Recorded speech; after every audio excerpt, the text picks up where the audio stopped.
कि कल एक हमारे पास बॉम्बे से एक सिस्टर आई थी जिनका इंटरव्यू मुझे लेना था, कृति पारेख जी, जो फर्स्ट टेस्ट ट्यूब बेबी हैं भारत की।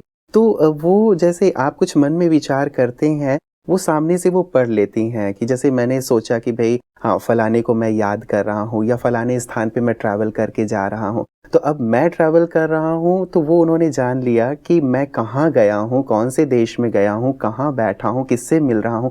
तो ये क्या है? उन्होंने तो कई तरह से प्राप्त की होंगी। हिप्नोटिज्म वाले लोग भी ऐसा कर लेते हैं और प्राचीन काल में हमारे ऋषि मुनियों के पास ये सब सिद्धियां बहुत सहज रूप से थी, नेचुरल रूप से वो देख लेते थे कौन आ रहा है, किसने क्या किया है, कहाँ क्या हो रहा है। किसी भक्त ने उसे याद किया तो तुरंत टच होगा, एकाग्र है ना, बुद्धि बिल्कुल क्लीन है।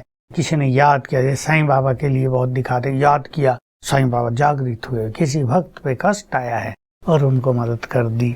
तो ये सब सिद्धियां होती हैं। परंतु मैं हमेशा सोचता हूँ दूसरे के मन को रीड कर लेने से हमें क्या फायदा। मैं भी सुनता हूँ ये सब बातें और मैं आपको एक सत्य घटना सुनाऊं। 3 साल पहले एक युवक मेरे पास आया जिसको ये सिद्धि प्राप्त थी ज्ञान योग करने से पहले ही कि किसी को भी देखेगा तो अगले 3 दिन में तुम्हारे साथ क्या होगा वो सब उसके सामने आ जाता था। और वो इस सिद्धि से इतना परेशान था कि मेरे पास इसलिए आया था कि मुझे समाधान बताओ, मैं इस बवाल से छूटूं। मेरा तो जीना मुश्किल हो गया, मेरी शांति नष्ट हो गई। वो तो एक दुकान खोल सकते थे वैसे यदि चाहते तो वास्तव में आत्म कल्याण का मार्ग ही श्रेष्ठ मार्ग है। स्वयं को शक्तिशाली बनाने का मार्ग ही शक्तिशाली मार्ग है। एक सत्य पथ पर स्वयं भी चलना और दूसरों को भी चलाना, जीवन जीने की कला सिखाना, ये श्रेष्ठ मार्ग है। अब आजकल के लोगों के मन में गंदे विचार उठ रहे हैं, हम उन्हें जान के भला करेंगे क्या। हमें तो उन्हें प्योरीफाई कराना है, ये शक्ति है। बाकी संकल्प शक्ति भी योग अभ्यास से प्राप्त होती है। बिल्कुल, और ये सारी चीजें भी की जा सकती हैं। लेकिन आपने कहा कि श्रेष्ठ तो तरीका ये है कि हम मन को शुद्ध करें, पवित्र करें और दूसरों के विचारों में भी ये शुद्धि ला सकें। और एक विशेष बात बताइए जी कि क्या हमारे अंदर कहा जाता है, जैसे उनसे चर्चा करते हुए ये बात निकली थी कि व्यक्ति अपने मन का बहुत कम इस्तेमाल करता है। मन में जो शक्तियां हमारे पास हैं, वो कह रहे थे कि आइंस्टीन जी भी लगभग 5% ही उन्होंने अपनी मन की शक्तियों का इस्तेमाल किया और हम सब भी उन शक्तियों का इस्तेमाल नहीं करते। यदि उन्हें जागृत किया जाए, हम जैसे उन चीजों का इस्तेमाल करें तो हम बहुत एक सुपर पावर बन सकते हैं, हम जो चाहे वो कर सकते हैं। तो क्या ये जो साधना की बात, हमारी तपस्या की बात हो रही है, एकाग्रता की, क्या इससे हम अपने मन की शक्तियों को 100% कर सकते हैं? देखिए, यही तो राजयोग में सिखाया जा रहा है। मन की शक्तियां, साथ में ब्रेन की शक्तियां। मन से ब्रेन डायरेक्टली जुड़ा रहता है। छोटी सी बात मैं कहूँ जो हमारे सभी दर्शक आराम से समझ लेंगे। शक्तियों का वास मन में रहता है। कॉन्शियस माइंड में 10% शक्ति, सबकॉन्शियस माइंड में 90% शक्ति रहती है। तो एक बड़ा हिस्सा हमारी शक्तियों का सबकॉन्शियस माइंड में रहता है, जो शांत पड़ा रहता है। कॉन्शियस माइंड यानी जिस मन से हम सोच विचार कर रहे हैं, इसमें हमारी 10% शक्ति मन की रहती है। अब देखिए, एक मनुष्य कितना निगेटिव सोच रहा है। 90% थॉट्स, किसी किसी के 99% थॉट वेस्ट हो रहे हैं। तो उसकी जो 10% शक्ति थी उसका भी 90% वेस्ट हो रहा हो। 1% शक्ति मनुष्य आज यूज कर रहा है। आइंस्टाइन ने तो 5% की थी। अगर मनुष्य 100% करने लगे तो definitely he will become very divine, त्रिकालदर्शी, वेरी पावरफुल। तो बस हम इसके लिए एक छोटी सी बात याद रखें, जितना हम स्वयं को व्यर्थ से मुक्त करते जाएंगे, 50% हमने अपने व्यर्थ को समाप्त कर दिया तो 5% शक्ति हम यूज करने लगे। 100% व्यर्थ से हम मुक्त हो गए तो जो 10% शक्ति हमारी है वो यूज होने लगेगी और उससे सबकॉन्शियस माइंड अफेक्टेड होगा और इस तरह हमारी जो परफेक्ट पावर है उसको हम सहज नेचुरल रूप से यूज करेंगे। बिल्कुल। तो भ्राता जी, क्या योग से हमारी मन की ये सारी शक्तियां जागृत हो जाती हैं? बिल्कुल, योग अभ्यास से, क्योंकि हमारे व्यर्थ संकल्प समाप्त हो जाते हैं।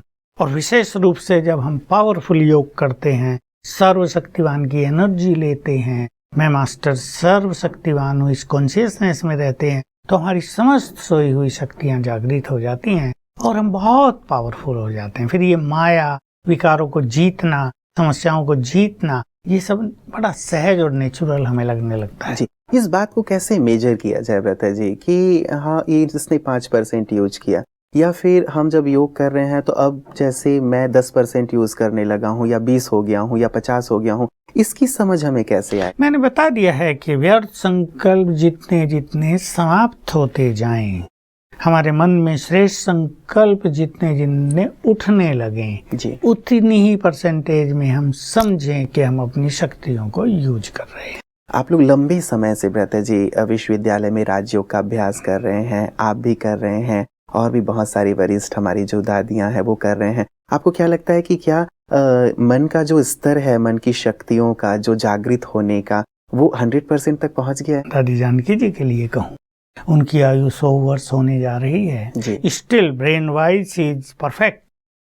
जब वो क्लास कराती हैं तो किसी को ऐसा नहीं लगता कि उनकी आयु की छाया उनके ब्रेन पर दिखाई दे रही है। सब कुछ स्पष्ट और मोस्ट स्टेबल माइंड वो रही हैं। वैज्ञानिकों ने उन्हें सिद्ध करके सर्टिफाइड कर दिया था।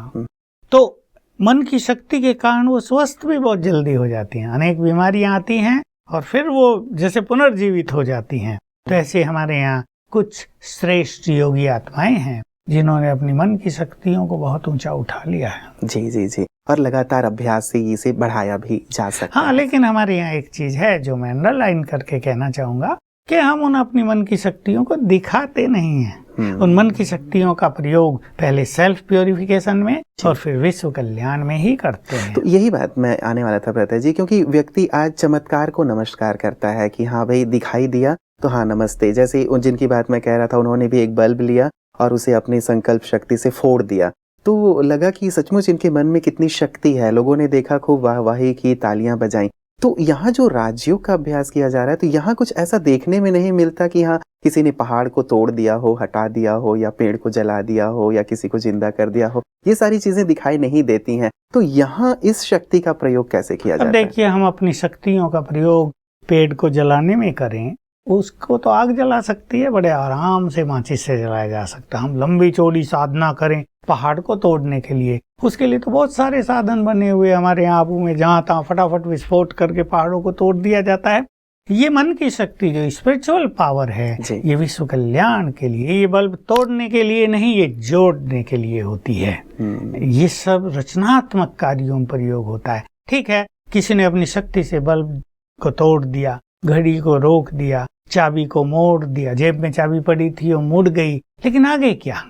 इससे जिसकी चाबी मोड़ी उसको तो कुछ मिला नहीं, नुकसान ही हो गया। वो कहेगा तुमने बिना फिर से सीधी करो इसको। तो ये ऐसी चीज है कि हम दूसरों को क्या दे सकते हैं अपनी शक्तियों से, महत्व इस चीज का है। बिल्कुल बिल्कुल, बहुत गहरी बात आपने कह दिया ब्रता जी कि राजयोग वास्तव में विश्व कल्याण के लिए है, समाज कल्याण के लिए है, और सच कहें तो सृजन के लिए है, विध्वंस के लिए नहीं है। और ये तो शायद छोटी छोटी चीजें हैं जो लोग कर देते हैं और लोग फिर वाहवाही करते हैं, और ये चमत्कार को नमस्कार वाली बात हो जाती है।